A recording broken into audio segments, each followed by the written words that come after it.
All right, I'm back in my usual spot. So, yeah, I tried doing something a little bit different where I went and I recorded a full interview for my friend's band. Uh, we played a little bit of Tipsy Tower and got really wasted. After leaving, I fell directly on my face and got myself a little bit scuffed up, but that's all right. Anyways, I want to continue this series about my train adventures, uh, where we left off. So, where we left off, we had just gotten the chance to hang out at the local pub that would have always been near my childhood neighborhood. And that was all really awesome and exciting. I got to sing some karaoke, and karaoke is my favorite thing ever. And now it had been the next day, and it was the day that I was leaving. I was going back on the train, and I was continuing on my way. So, Brendan and Dylan and we went to go back to the pub, and we played a couple games of pool, and Brendan bought me a chicken sandwich, which was really nice of him. He wanted to make sure that I wasn't just eating trail mix as soon as I left his house, so he got me a little something to fill my belly, which I was really, really grateful for. Jess knew that he was meeting us back at that pub, and he came along and picked me up and brought me over to the train station. Again, I gave the train the benefit of the doubt and decided to show up half an hour early, as to make sure that I wouldn't miss anything. And I get there at 4. It was supposed to leave at 4:30.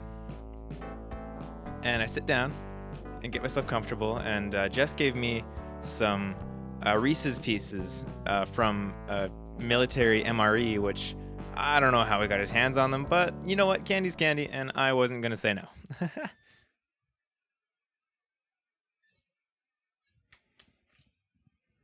My Tamagotchi just got a mail. Bastard sent me a snake. So I was hanging out, and about half an hour passes, and the train was supposed to be showing up now, but nobody was there other than a couple of the Via Rail staff members. So I go and I ask them, I say, hey, what's going on? Where's the train? And they tell me that actually the train has already been delayed by 4 hours. It was going to be there at 8:30 instead of 4:30.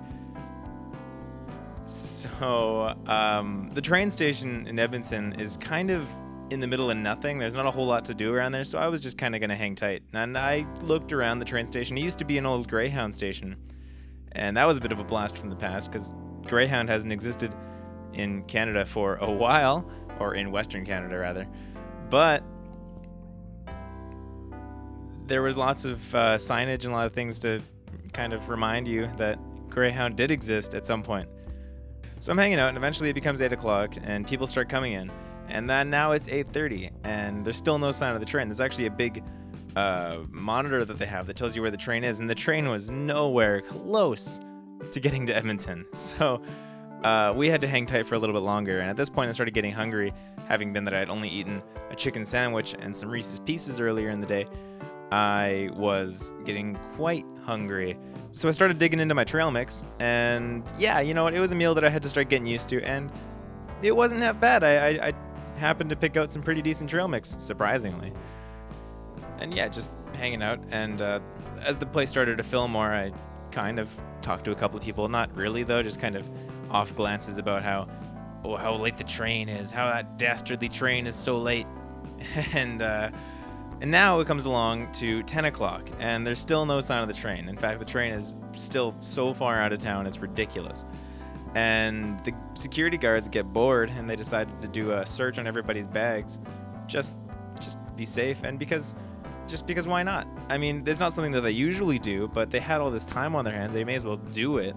So they get everybody to come up in a big line, and they start searching everybody's bags, and yada, yada, yada.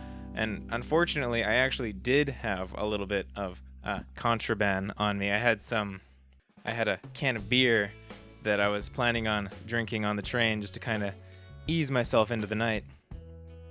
But I was clever about it. I hid it underneath all my clothes and in some instant noodle bowls and whatnot, so you wouldn't be able to see it right away. And it worked. The guy had no idea. He looked through all my bag and did not even suspect that there was a beer in there. But as custom, he still asks, do you have any drugs or alcohol on you? And unfortunately, I'm a little bit too honest, and I said, yeah, there's a beer in there, and I was going to drink it on the train. And he says, Ooh, well, sorry, I can't let you have that beer on the train. But tell you what, either two things are going to happen. I'm going to take it with me, and I'm going to pour it out. Or you can take a little walk outside. Maybe by the time you come back, you don't have it anymore. So that's what I did. I went outside, and there was another guy out there, and he was smoking. And I say, oh, well, they caught me with my beer. And he kind of chuckles and whatever. And so I opened it, and I had to chug it, and that's basically what he was asking me to do. So I did it.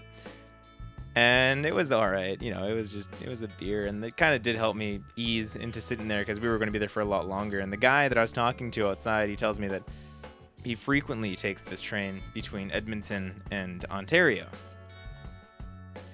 But normally the train's late, but not usually this late. So this was a little bit of an issue. And I kind of was surprised and said, oh, well, of course, when I'm taking the train, it's going to be, super late. And I go back inside and I sit down, and now it's 11, and now it's 12. And then around 1, the train finally actually shows up. It gets outside and it lets a few people off, and some people just get out to smoke, and they come into the lobby. So the train station's filling up. People were laying all over the place, hanging out, bunched up like a sardine can. It was wild. And then and then a bunch of people were really excited and started getting lined up over by the door, and they actually opened up the doors and let us out onto the platform. And one of the Via Rail reps comes out, and he says, hi everybody, sorry for the train being so horribly late. We would love to let you on the train now, but unfortunately we're going to have you wait for just 1 more hour because we have to couple on a new train car and take out all the garbage. And the people that were waiting really didn't like that.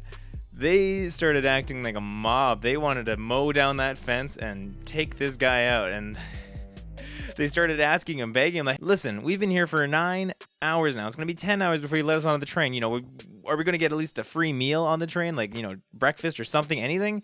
And he has this big smile on his face, and he says, breakfast will be available for purchase at 6 a.m. Yeah, and then the crowd started acting like a bunch of ravenous animals. They were gonna destroy this guy. If that small rickety fence wasn't there, that guy would have been blown over and everybody would have been on that train. But unfortunately, we're in Canada, and we're not gonna just tear down a tiny little fence to hurt some little Via Rail representative. And I mean, like, it's just his job. I mean, he did seem really smug, but whatever. And eventually, finally, at 2 o'clock in the morning, 10 hours late, they let us onto the train. And everybody gets on and finds their seats relatively quickly. I sat down at a nice 2-seated area and next to the window. And the guy who I was talking to outside the train station comes and sits next to me. And we finally take off, and I was fast asleep. When I woke up in the morning, the train was stopped, though. It was around 6. I didn't get very much sleep. It was around 6, though. And the train had stopped. It was not moving at all. So, what a punch in the face, right? So I go out, and I talked to one of the guys in the sort of cafe car, and he says that, yeah, the train moved slightly out of Edmonton. I looked at my map, and yeah, we were hardly even a couple of kilometers outside of the Edmonton city limits before we stopped. And there were other trains passing us. I was like, well, why are we stopped? There's other trains moving. Is there something going on?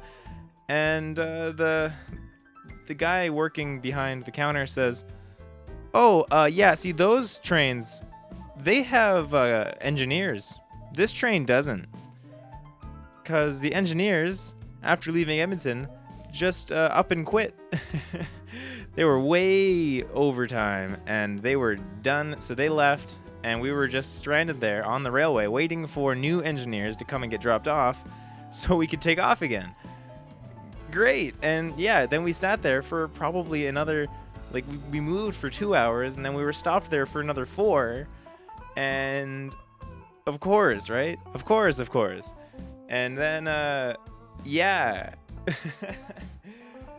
So then it took another couple of hours. We got moving by around 8 in the morning, which was just so thrilling. And I ate some instant noodles, I ate some trail mix, and I had my instant coffee, and finally, we were on our way to Winnipeg. Well, we had a couple of other stops. Yeah, we're stopping in Regina along the way and going through all of Saskatchewan, as thrilling as it was, but I was stopping in Winnipeg next, and I think that this is enough for this video. If you enjoyed, maybe consider watching the other videos in the series. I would really appreciate it. And if you haven't watched the interview that I filmed that gave me this lovely red cheek, maybe consider watching it. It was a lot of fun to record. I had a lot of fun editing it. And my friend would really, really appreciate it if you showed some support for him and his band. So thank you. And if you made it this far, thanks.